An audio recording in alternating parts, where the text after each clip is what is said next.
like I mentioned, slavery was a key issue in the United States at the time. And by the year 1820, we actually know that most of the northern states had gotten rid of slavery. The North has moved on. The North is not relying on slavery anymore. In fact, it was illegal in most of the states in the North.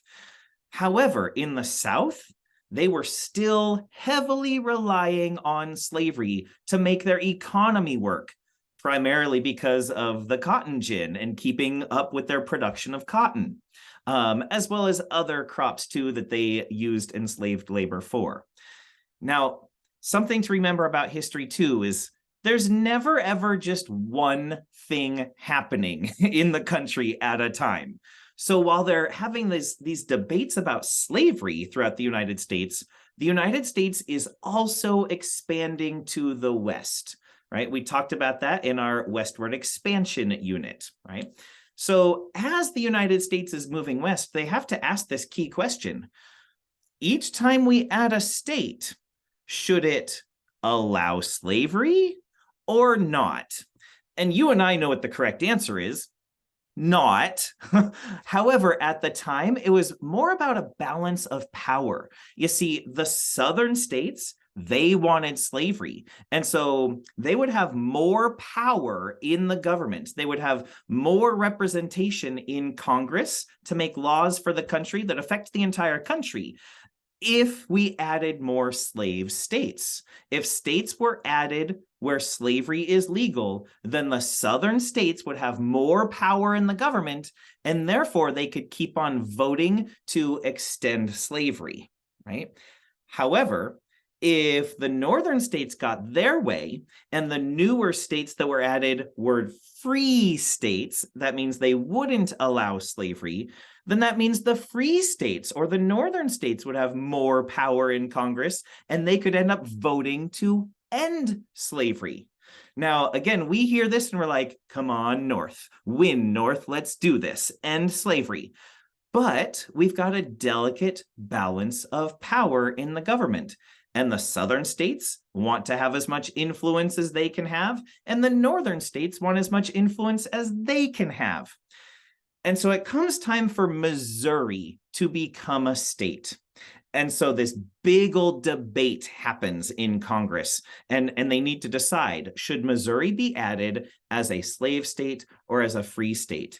And at this point in time, there was an even number, okay? There was the same number of slave states as there were free states. So if Missouri were to be added as a slave state, then the southern states would be getting their way and they could keep on voting to extend slavery. But if the northern states got their way and Missouri was added as a free state, then they could end up voting to end slavery in the United States, and that would make the southern states really, really, really upset, okay? So they debate and they debate and they debate, and they're like, we don't know what to do. But then it became time for Maine to also become a state.